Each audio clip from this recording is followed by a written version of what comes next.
7. 레비는 때에 딱 맞춰 클럽에 도착했다. 그의 도착과 함께 다른 손님들과 회원들을 태운 마차들도 속속 도착했다. 레비는 대학을 졸업하고 나서 계속 모스크바에 머물며 사격위에 드나들던 시절 이후로 아주 오랫동안 클럽에 간 적이 없었다. 그는 클럽과 그 건물의 외부를 기억하고는 있었지만 자신이 예전에 클럽에서 느낀 인상은 완전히 잊고 있었다. 하지만 그의 상마차가 넓은 반원형의 안뜰에 들어서고 그가 마차에서 내려 형광 계단에 들어섰을 때 장식띠를 두른 수위가 그를 맞으러 나와 소리 없이 문을 열며 인사했을 때 그가 수의실에서 위층으로 더 신을 신고 가는 것보다 아래층에 벗어두고 가는 게 덜 힘들다고 생각한 회원들의 더신과 외투를 보았을 때 그가 그의 방문을 알리는 비밀스러운 벨 소리를 듣고 양탄자에 깔린 완만한 계단을 올라가다 청계참에 놓인 조각상을 보았을 때 비록 늙긴 했지만 전부터 알던 클럽 제복 차림의 세 번째 수위가 2층 입구에서 서두르지 않으면서도 지체 없이 문을 열며 손님들을 헐걱거리는 것을 보았을 때 레비는 곧 오래전에 느낀 클럽의 인상에 휴식과 만족과 예의 바름의 인상에 사로잡히고 말았다. 모자를 주시지요. 수위가 레빈에게 말했다. 레빈은 수의실에 모자를 두고 가야 하는 클럽의 규칙을 잊고 있었다. 오랜만에 오셨군요. 공장님께서 어제 자리를 예약해 두셨습니다. 스테판 아르가지치 공장님은 아직 오시지 않았습니다. 수위는 레빈뿐만 아니라 레빈의 인간관계와 친인척들까지 알고 있었기에 즉시 그와 가까운 사람들에 대해 언급했다. 레빈은 칸막이가 달린 첫 번째 큰홀을 통과해 과일 뷔페가 차려진 오른쪽 방을 지나 앞에서 느릿느릿 걷고 있는 노인을 지나쳐 사람들로 웅성대는 식당으로 들어갔다. 그는 이미 거의 다 찬 테이블을 따라 손님들을 헐깃거리며 지나갔다. 여기저기서 그는 너무나도 다양한 사람들, 노인들, 젊은이들, 그가 거의 모르는 사람, 그와 친한 사람 등과 부딪혔다. 화가 나 있거나 걱정스러워 보이는 얼굴은 단 한 명도 없었다. 모두들 수의실의 모자와 더불어 자신의 불안과 근심을 내려놓고 인생의 물질적 행복을 천천히 음미하러 모인 것 같았다. 그곳에는 서비아시스키도, 세르바츠키도, 네베롭스키도, 노광작도, 브론스키도, 세르게이 이바노비치도 있었다. 아, 왜 이렇게 늦었나? 공작이 미소를 지으며 자신의 어깨너머로 레빈에게 손을 내밀었다. 키티는 어떤가? 그는 조끼의 단추구멍에 끼운 네프킨을 바로잡으며 이렇게 덧붙였다. 괜찮습니다. 건강합니다. 아내와 처형들은 집에서 식사를 하고 있습니다.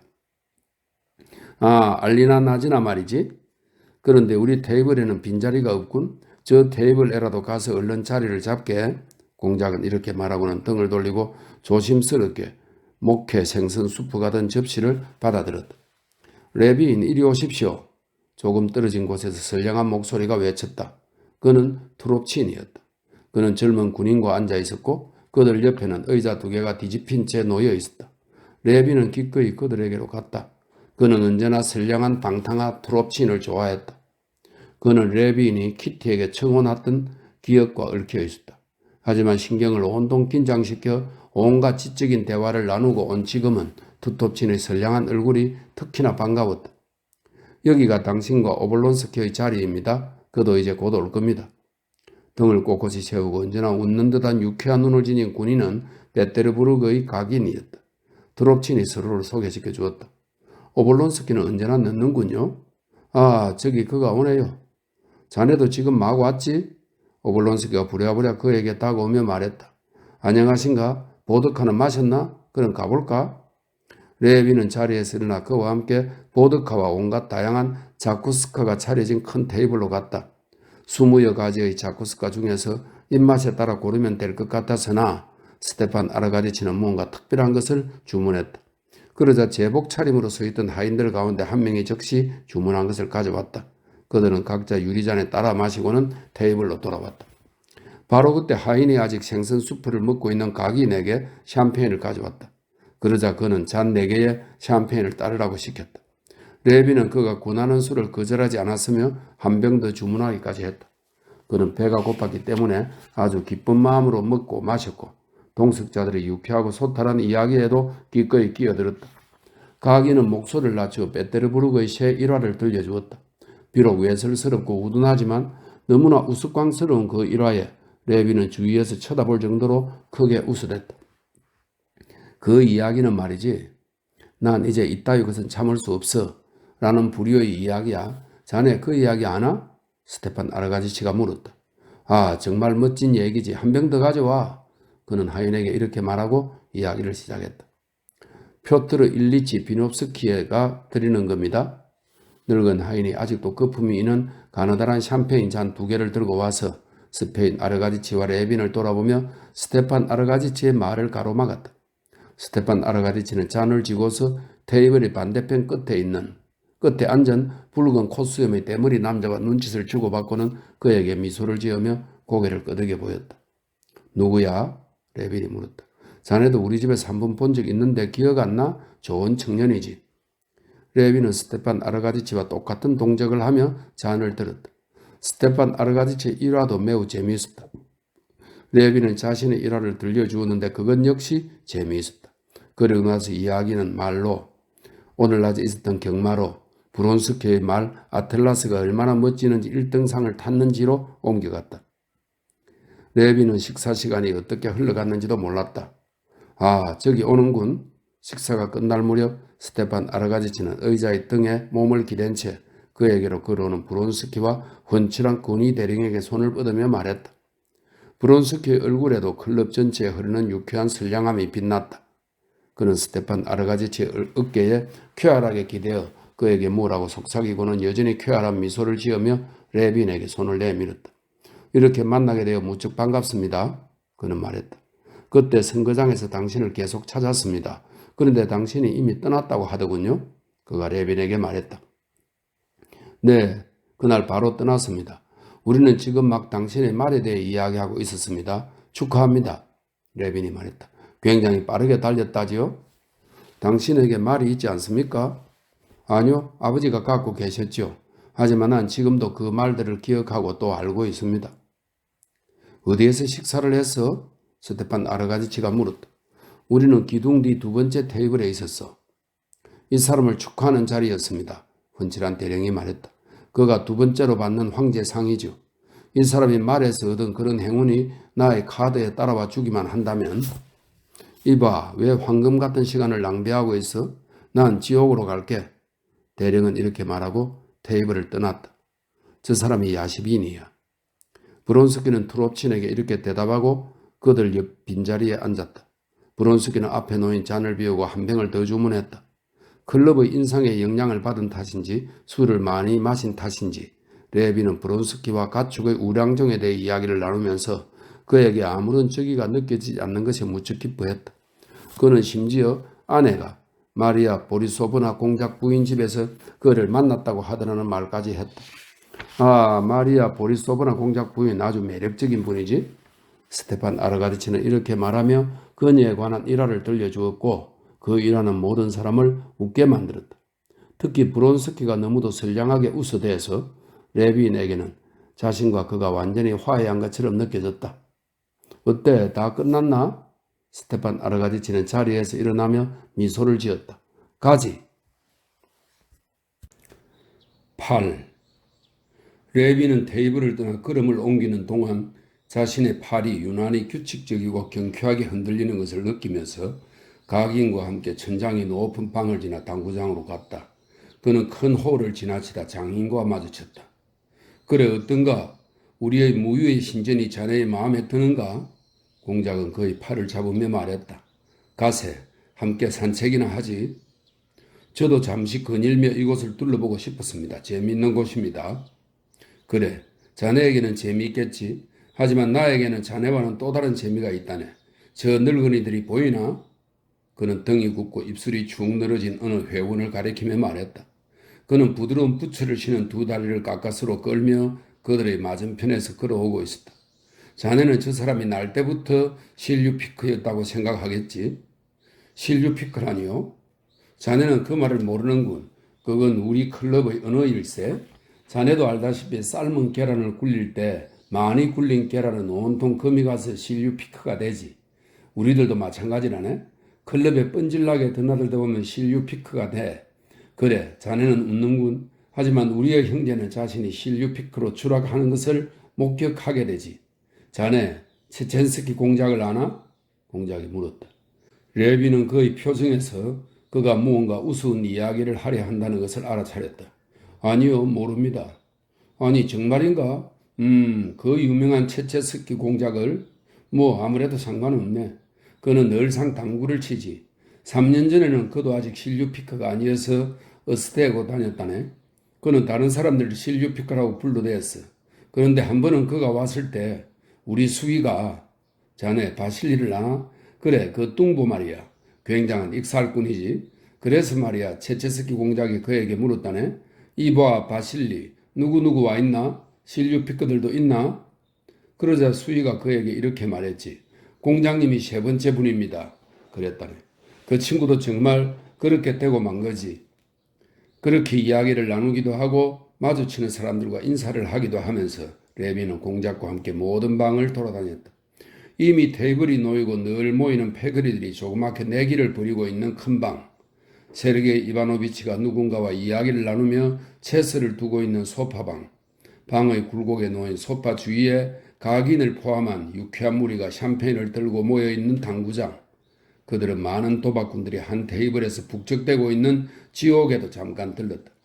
그곳에는 야시민이 벌써부터 자리를 잡고 있었다. 그들은 소리를 내지 않으려 애쓰며 어두욱한 독서실에도 들어가 보았다. 그곳에는 성난 표정을 지은 한 젊은이가 가시 달린 램프 아래서 잡지들을 계속 뒤적이고 있었고 대머리 장군이 독서에 몰두하고 있었다. 그들은 공작이 지혜의 방이라 부르는 방에도 들어갔다. 그 방에는 새 신사가 최근의 정치 소식에 대해 열띤 대화를 벌이고 있었다. 공작 들어오십시오. 준비되었습니다. 공작의 카드 파트너 가운데 한 명이 그곳에 있는 그를 발견하고 이렇게 말하자 공작은 그 방을 떠났다. 레비는 잠시 앉아 사람들의 이야기를 들었다. 그러나 오늘 아침의 대화를 전부 떠올리자 불현듯 그는 끔찍할 정도로 지겨워지기 시작했다. 그는 황급히 일어나 오블론스키와 투톱치인을 찾으러 나섰다. 그는 그들과 있는 것이 유쾌했다. 투톱치인은 손잡이 달린 커다란 술잔을 든 채 당구장의 높다른 소파에 앉아 있었고 스테판 아르가지치는 브론스키와 함께 멀찍이 떨어진 구석의 문가에서 무언가에 대해 이야기를 나누고 있었다. 그 애는 따분해서 그러는 게 아니야. 상황이 불명확하고 어떻게 될지 몰라서 그러는 거지. 레비는 그 말을 듣고 황급히 자리를 피하려 했다. 하지만 스테판 아르가디치가 그를 불렀다. 레빈! 스테판 아르가디치가 말했다. 그 순간 레비는 그의 눈에 눈물이 아닌 촉촉한 물기가 어린 것을 눈치챘다. 그것은 그가 술을 마시거나 깊이 감동할 때면 늘 있는 일이었다. 이번에는 그 두 가지 모두 때문이었다. 레빈, 가지마. 그는 이렇게 말하며 무슨 일이 있어도 레빈을 놓아주지 않으려는 듯 그의 팔꿈치를 꽉 잡았다. 이 사람은 나의 진실한 그의 최고의 친구라 할 수 있지. 그는 브론스키에게 말했다. 자네도 내게는 그 누구보다 더 가깝고 소중한 친구야. 그래서 난 자네들이 절친하고 가까운 사이가 됐으면 좋겠고 또 그렇게 되리라는 것을 알고 있어. 자네들 둘 다 좋은 사람들이니까 말이야. 그럼 우리에게는 서로 입을 맞추는 일만 남았군요. 브론스키는 선의에서 우러나온 농담을 던지며 손을 내밀었다. 레비는 얼른 브론스키가 내민 손을 잡고 꽉 쥐었다. 정말 기쁩니다. 레비는 그의 손을 잡은 채 이렇게 말했다. 어이, 샴페인 한 병 더 가져와. 스테판 아르가디치가 말했다. 나도 기쁩니다. 브론스키가 말했다. 하지만 스테판 아르가디치의 희망과 그들 두 사람의 바람에도 불구하고 그들에게는 할 이야기가 없었고 둘 다 그것을 느끼고 있었다. 자네는 레빈과 안나가 서로 모르는 사이라는 것을 알아? 스테판 아르가디치가 브론스키에게 말했다. 난 이 사람을 안나에게 꼭 데려가고 싶어. 같이 가지, 레빈. 정말? 브론스키가 말했다. 그녀가 정말 기뻐할 거야. 나도 지금 집으로 가면 좋을 텐데. 그는 이렇게 덧붙였다. 하지만 야시빈이 걱정돼. 난 그가 카드를 끝낼 때까지 이곳에 있고 싶어. 왜? 상황이 안 좋아? 계속 돈을 잃고 있어. 게다가 저 녀석을 제지할 사람은 나밖에 없어. 그럼 피라미드라도 하는 게 어때? 레빈, 자네도 할 줄 알겠지? 좋았어. 스테판 아르가디치가 말했다. 피라미드를 준비해 줘. 그는 점수 기록원을 돌아보았다. 오래전에 준비해 두었습니다. 점수 기록원이 대답했다. 그는 벌써부터 공을 삼각형으로 배치해 두고 재미삼아 빨간 공을 이리저리 치고 있었다. 자, 시작해 볼까? 게임을 끝낸 후 브론스키와 레비는 각인의 테이블에 나란히 앉았다. 레비는 스테판 아르가디치의 제안으로 에이스에 돈을 걸기 시작했다. 브론스키는 끊임없이 찾아오는 지인들에게 둘러싸여 테이블 앞에 앉기도 하고 지옥으로 야시빈을 보러 갔다 오기도 했다. 레비는 오전의 정신적 피로에서 벗어나 즐거운 휴식을 누리고 있었다. 브론스키에 대한 적대감을 해소한 것이 그를 기쁘게 했고 평온과 예의 바름과 만족 어린 느낌이 그를 떠나지 않았다. 게임이 끝나자 스테판 아르가디치가 레빈의 손을 잡았다. 자, 그럼 안나에게 가볼까? 지금 어때? 응? 그 애는 집에 있어. 난 오래전부터 그 애에게 자네를 데려가겠노라고 약속했단 말이야. 저녁 때 어디 갈 생각이었어? 뭐 특별히 갈 곳은 없어.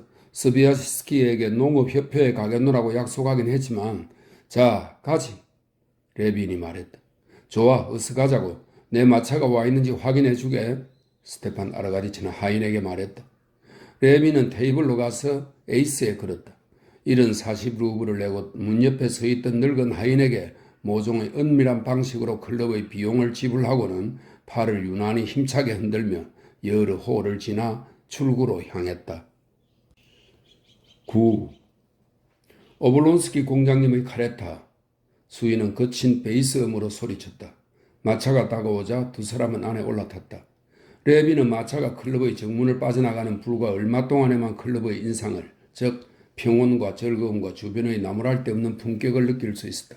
하지만 마차가 거리로 나오자마자 그리고 그가 울퉁불퉁한 길을 따라 마차의 흔들림을 느끼고 맞은편에서 상마차를 몰고 오는 마부의 퉁명스러운 외침을 듣고 흐릿한 조명 아래에서 술집과 상점의 붉은 간판을 보자마자 그 인상은 무너지고 말았다. 그는 자신의 행동을 곰곰이 생각하며 과연 안나에게 관한 것이 잘하는 짓인지 스스로에게 묻기 시작했다. 퀴테가 뭐라고 말할 것인가? 하지만 스테판 아르가디치는 그에게 생각할 틈을 주지 않고 마치 그의 의욕들을 짐작하고 있는 듯 그것들을 흩뜨려뜨렸다. 얼마나 기쁜지 모르겠어. 그가 말했다. 자네가 그 애를 알게 되다니. 자네도 알겠지만 돌리는 오래전부터 이렇게 되길 바랐어. 르보프도 그 애를 방문한 적이 있고 지금도 계속 만나고 있지. 비록 그 애가 내 동생이긴 하지만 스테판 아르가디치가 말했다. 난 그 애가 훌륭한 여자라고 자신 있게 말할 수 있어. 자네도 알게 될 거야. 그 애는 무척 괴로운 처지에 놓여 있어. 특히 지금은 더 그렇지. 왜 지금 특히 그렇다는 건데? 우리는 그 애의 남편과 이혼을 협의하고 있어. 그도 동의했지. 하지만 여기에는 아들에 관한 곤란한 문제가 있어.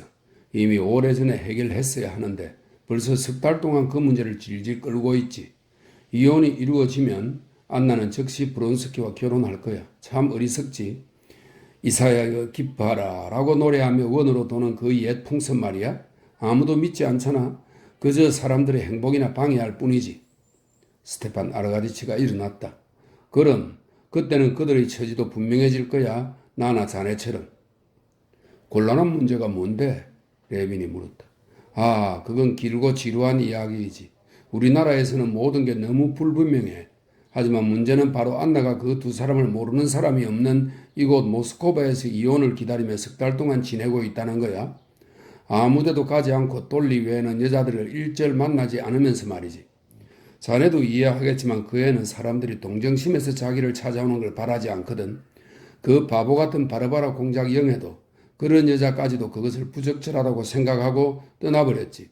그러니 다른 여자가 이런 상황에 있었다면 자기 안에서 어떤 방책도 찾아낼 수 없었을 거야. 하지만 그 애는 말이지. 자네도 보겠지만 자신의 생활을 얼마나 잘 꾸려가고 있는지 몰라. 얼마나 침착하고 기품이 있는지. 왼쪽으로 골목으로 교회의 맞은편일세. 스테판 아르가디치는 마차의 창문 밖으로 몸을 쑥 내밀고 소리쳤다. 푸하, 정말 덥군. 그는 영하 12도인데도 활짝 젖힌 외투를 더욱더 젖히며 말했다. 그녀에겐 딸이 있잖아. 딸을 돌보느라 바쁠 것 같은데. 레빈이 말했다. 자네는 여자들을 그저 암컷으로만, 알을 품은 암탉으로만 상상하는 것 같군. 스테판 아르가디치가 말했다. 만일 여자가 바쁘다면 그것은 반드시 아이들 때문이어야 한다는 거지. 아니, 그 애는 딸을 훌륭히 양육하고 있어. 그런 것 같아. 하지만 딸에 대해서는 들은 바가 없군. 그 애는 무엇보다 글을 쓰는데 전념하고 있어. 난 이미 자네가 비꼬듯이 웃으리라는 것을 알아. 하지만 그러면 안 돼. 그 애는 어린이 책을 쓰고 있어. 그 애는 그 사실을 아무에게도 말하지 않았지만 내게는 읽어주었지. 난 그 원고를 보르쿠예프에게 주어봤어. 자네도 알지? 그 출판사 사장 말이야. 그 자신도 작가일걸. 그는 그런 쪽을 잘 알지. 그런데 그가 말하길 그게 훌륭한 작품이라는 거야. 하지만 자네는 그 애를 여성 작가라고 생각하겠지? 전혀 그렇지 않아. 그 애는 무엇보다 심장을 가진 여자라고. 자네도 곧 보겠지만 말이야. 지금 그 집에는 영국인 소녀와 그 가족이 있어. 그 애는 그들을 돌보는데 정신이 팔려있지. 무슨 소리야? 무슨 자성 같은 건가? 이것 봐. 자네는 계속 나쁜 것만 보려 하잖아? 그건 자선이 아니라 진심에서 우러나온 행동이야. 그들의 집에는, 그러니까 브론스키의 집에는 영국인 종마사가 있어. 그는 자신의 일에는 대가인데 술 주정뱅이거든. 그는 의식이 흐려지고 착각과 망상에 사로잡혀 헛소리를 일삼는 일종의 의식 마비 상태에 빠진 자야. 그렇게 완전히 술에 절어 지내지. 가족들도 내팽개치고 말이야. 그 애는 그들을 보고 도와주다 그 일에 푹 빠져 지금은 그 가족들이 다 그녀의 보호 아래 있지. 그것도 돈으로 오만하게 하는 게 아니라 그 애가 직접 사내 아이들의 김나지움 진학 준비를 위해 러시아 공부를 돕고 여자아이를 자기 옆에 붙여두고 있다니까. 뭐 자네도 보게 될 거야. 카레타가 안뜰에 들었었다. 스테판 아르가디치는 썰매가 놓인 현관 입구에서 요란하게 배를 울려대었다. 그러고는 문을 열어준 하인에게 집에 누가 있는지 묻지도 않고 현관 안으로 들어갔다. 레비는 자신의 행동이 옳은지 그른지 더욱더 의심스러워하며 그의 뒤를 따랐다. 거울을 들여다본 레비는 자신의 얼굴이 붉어진 것을 알아차렸다. 하지만 그는 자신이 술에 취하지 않았음을 확신하고 스테판 아르가디치의 뒤에서 양탄자 깔린 계단을 따라 올라갔다. 2층에서 스테판 아르가디치는 가까운 사람을 대하듯 인사하는 하인에게 안나 아르카지예브나를 찾아온 사람이 있는지 물어보았고 그에게서 보르쿠예프가 와 있다는 대답을 받았다. 그들은 어디 있나? 서재에 계십니다. 스테판 아르가디치와 레비는 어두운 색 판자를 벽에 댄 작은 식당을 지나친 후 부드러운 양탄자를 따라 크고 검은 가시 달린 램프 하나만 빛을 던지고 있는 으슴푸레한 서재로 들어갔다. 벽에는 또 다른 조명인 반사경이 빛을 내며 한 여성의 전신 초상화를 비추고 있었다. 레비는 자기도 모르게 그 초상화에 주의를 기울였다. 그것은 이탈리아에서 미하일로프가 그린 안나의 초상화였다. 스테판 아르가디치가 격자 세공 가리개 뒤로 사라지고 이야기를 하던 남자의 목소리가 뚝 그치기까지 레비는 빛나는 조명 아래 액자 틀에서 두드러져 보이는 그 초상화를 바라보며 그것에서 눈을 떼지 못했다. 그는 심지어 자신이 어디에 있는지도 잊은 채 주위의 말소리에 귀를 기울이지도 않고 그 놀라운 초상화만 뚫어지게 바라보았다. 그것은 그림이 아니라 살아있는 아름다운 여인이었다. 검은 고수머리, 드러낸 어깨와 팔, 부드러운 솜털로 덮인 입술에 반쯤 웃는 듯한 슬픈 미소를 띤 그 여인이 그를 당혹스럽게 하는 눈길로 성리감에 도취된 채 그러면서도 다정하게 그를 바라보고 있었다. 그녀는 단지 살아있지 않다는 이유만으로도 살아있는 여자보다 훨씬 더 아름다웠다. 정말 반가워요. 문득 그는 바로 옆에서 자기를 향한 것임에 틀림없는 목소리를, 그가 넋을 잃고 바라보던 초상화 속 바로 그 여자의 목소리를 들었다. 안나는 격자 세공 가리개 뒤에서 그를 맞으러 나왔다. 레비는 으슴푸레한 서재에서 검고 다채로운 색조가 감도는 푸른 옷을 입은 초상화 속의 바로 그 여자를 보았다.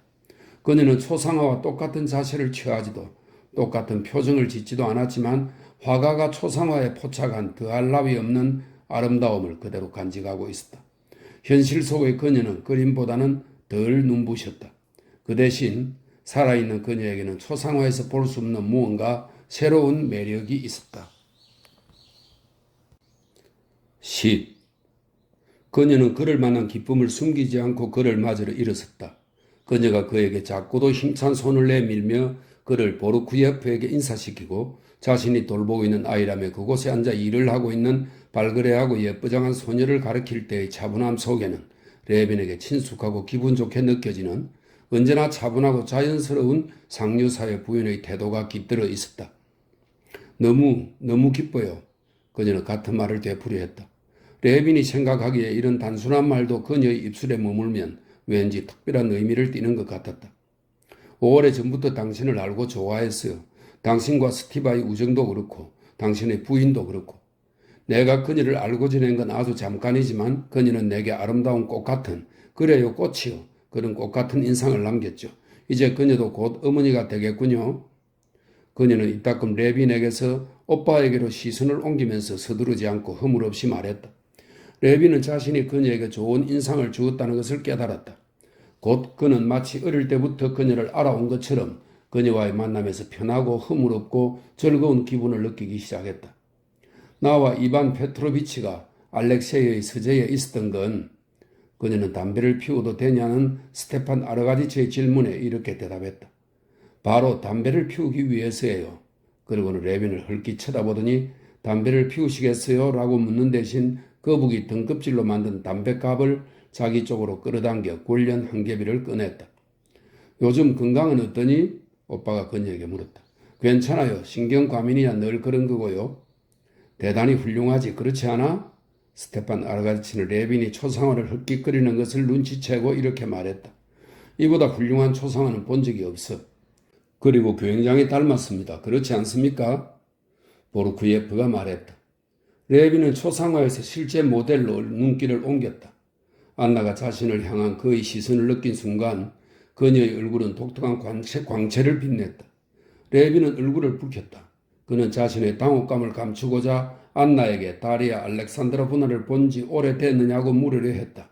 하지만 바로 그때 안나가 입을 열었다. 지금 이반 페트로비치와 바셴코프의 최근 그림에 대해 이야기를 나누고 있었어요. 당신도 그 그림을 보았나요? 네, 보았습니다. 레빈이 대답했다. 그런데 죄송해요. 내가 당신의 말을 막았죠. 당신이 하려던 말은 레빈은 그녀에게 돌리를 본 지 오래됐냐고 물었다. 어제 돌리가 우리 집에 왔어요. 그녀는 그리시아의 일로 김나지움에 대해 무척 화가 나 있었어요. 라틴어 선생님이 그리시아를 부당하게 대했나 봐요. 네, 나도 그 그림들을 보았습니다. 난 그 그림들이 마음에 들지 않았어요. 레비는 그녀가 꺼낸 화제로 돌아갔다.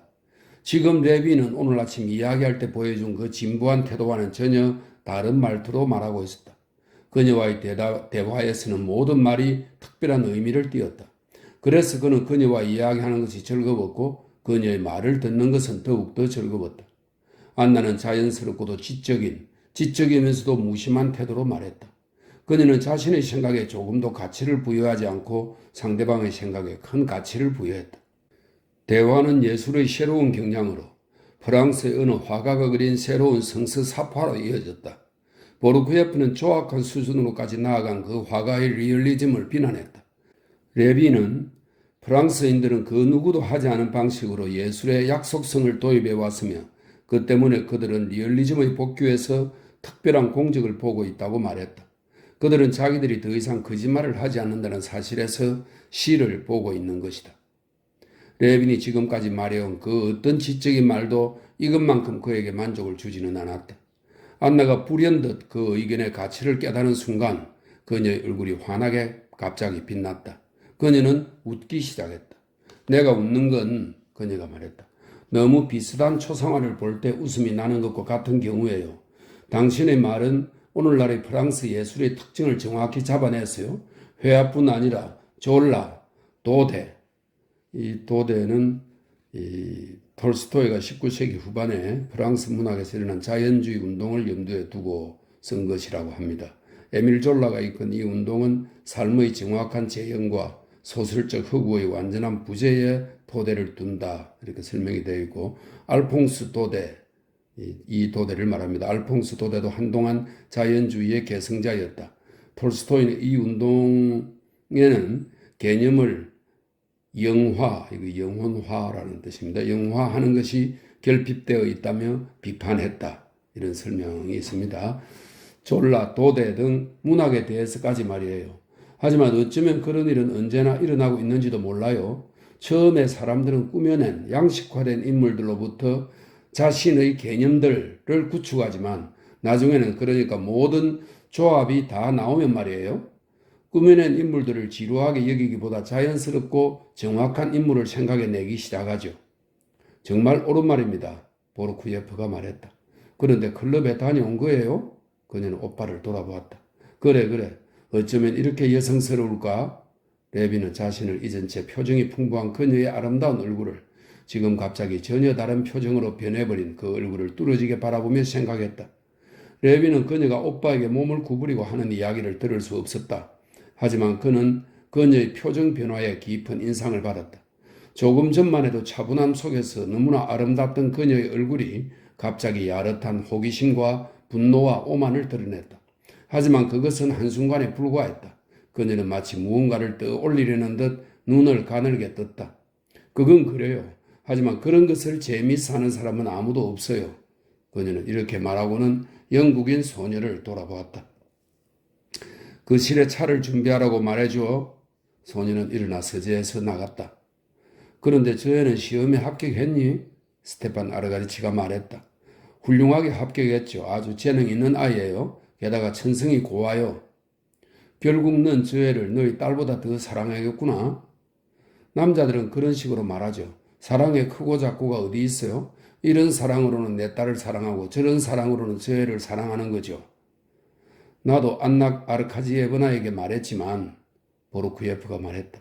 만약 저 영국인 소녀에게 쏟는 에너지의 100분의 1만이라도 러시아 아이들의 교육이라는 공공의 대의에 기울인다면 안나 아르카지예브나는 중요하고 유익한 일을 하게 될 겁니다. 당신이 뭐라고 하든 난 할 수 없어요. 알렉세이 키질리치 백작이 나에게 적극적으로 권했어요. 여기 설명이 있습니다. 괄호를 쳐놓고 알렉세이 키질리치 백작이라는 단어를 발음할 때 그녀는 애원하는 듯하고 머뭇거리는 듯한 시선으로 레빈을 쳐다보았고 레빈은 자기도 모르게 공손하고 긍정적인 시선으로 그녀에게 답했다. 이런 설명이 있습니다.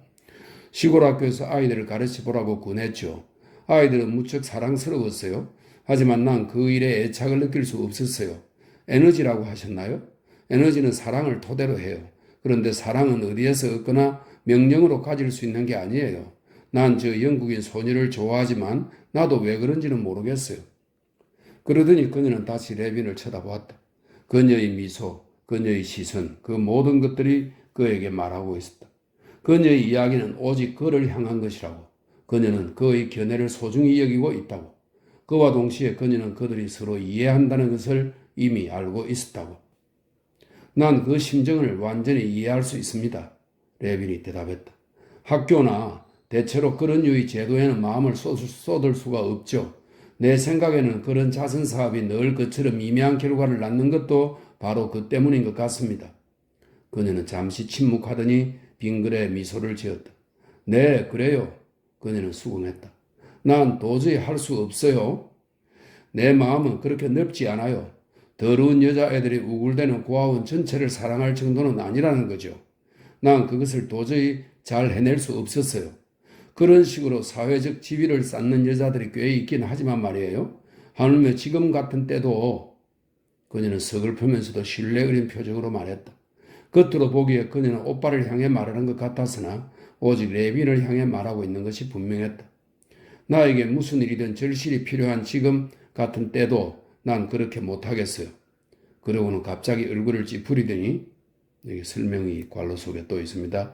레빈은 그녀가 자신에 관한 이야기를 한 것 때문에 스스로에 대하여 얼굴을 찌푸렸다는 것을 알아차렸다. 이런 설명과 함께 있습니다. 갑자기 얼굴을 찌푸리더니 화제를 바꾸었다.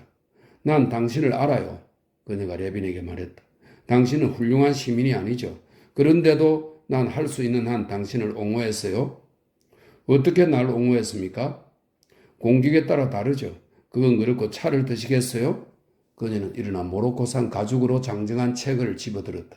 내게 주십시오, 안나 아르카지예브나. 보르쿠예프가 책을 가리키며 말했다.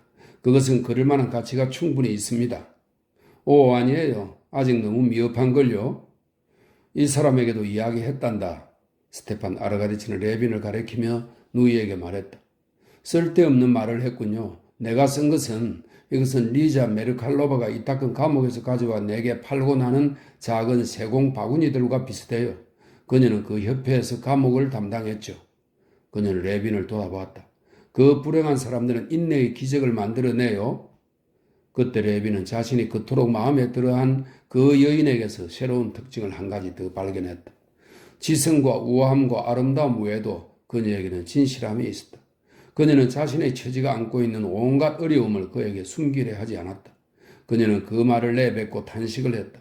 그리고 그녀의 얼굴은 마치 돌이 되기라도 한 듯 갑자기 딱딱한 표정을 띄었다. 그런 표정을 띈 그녀는 전보다 훨씬 더 아름다웠다. 하지만 그 표정은 생소한 것이었다.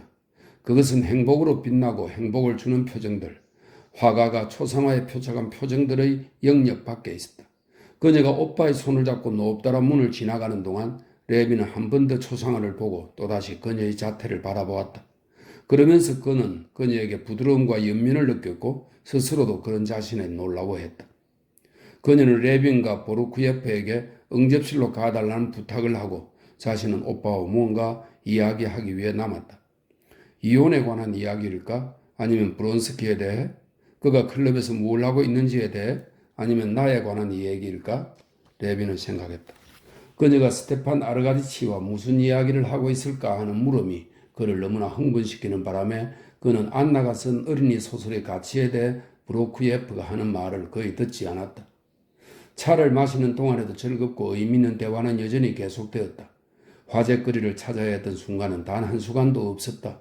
오히려 하고 싶은 말을 할 틈조차 없는 데다 다른 사람의 말을 듣기 위해 기꺼이 자신을 억누르는 것 같았다. 그녀의 배려와 말 덕분에 그녀 자신뿐 아니라 보르쿠예프와 스테판 아르가디치가 한 모든 말들이 특별한 의미를 띠는 것 같았다. 흥미로운 대화를 따라가는 동안 레비는 계속 그녀에게 매혹을 느꼈다. 그녀의 아름다움에, 그녀의 지성과 교양에, 나아가 그녀의 소박함과 진실함에도. 그는 말하고 듣는 동안 그녀의 감정을 헤아리려고 애쓰며 줄곧 그녀에 대해, 그녀의 내면 생활에 대해 생각했다. 전에는 그녀를 그토록 가혹하게 비난했던 그가 이제는 어떤 기묘한 상념의 흐름 속에서 그녀를 옹호하는 동시에 그녀에게 연민을 느끼고 브론스키가 그녀를 충분히 이해하지 못할까봐 걱정하고 있었다.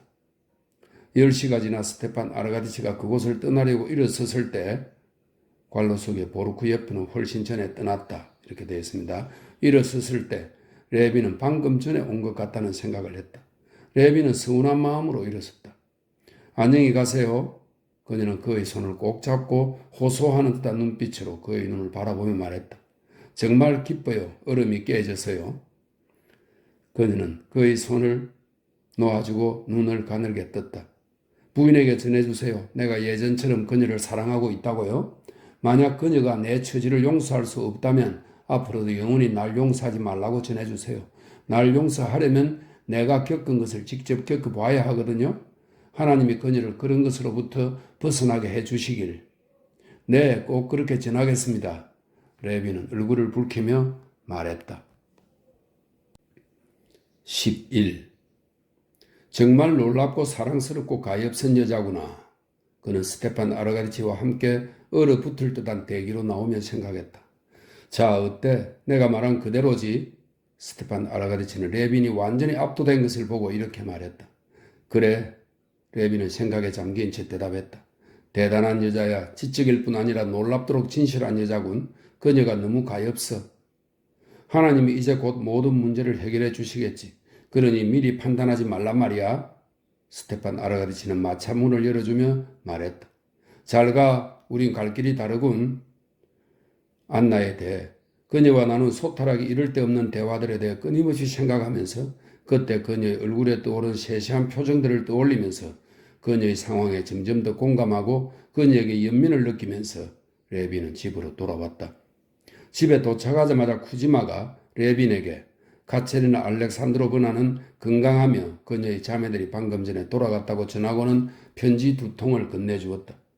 레빈은 나중에 정신이 산만해지지 않도록 대기실에서 바로 그 편지들을 읽었다. 한 통은 집사인 소콜로프에게서 온 것이었다.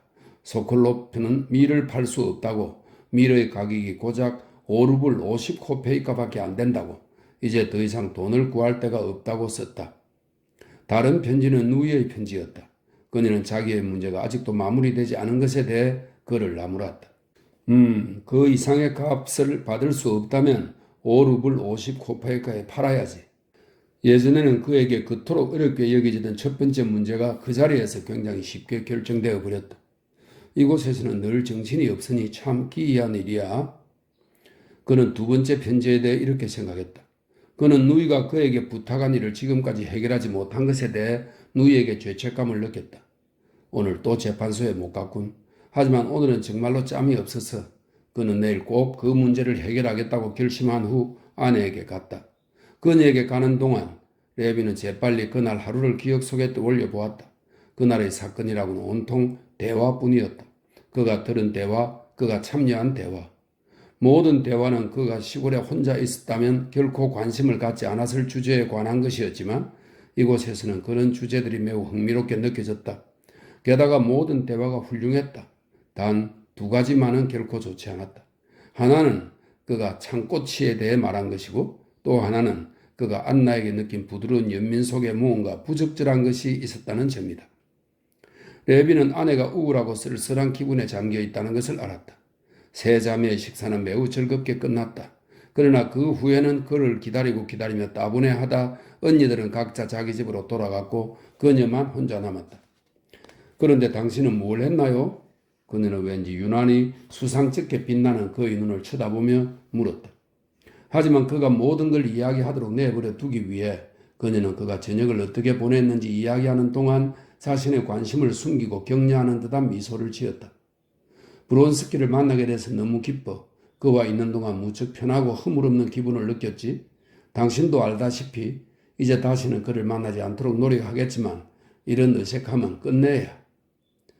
그는 다시는 그를 만나지 않으려고 노력하기로 해놓고 곧장 안나에게 간 사실을 떠올리고는 얼굴을 붉혔다.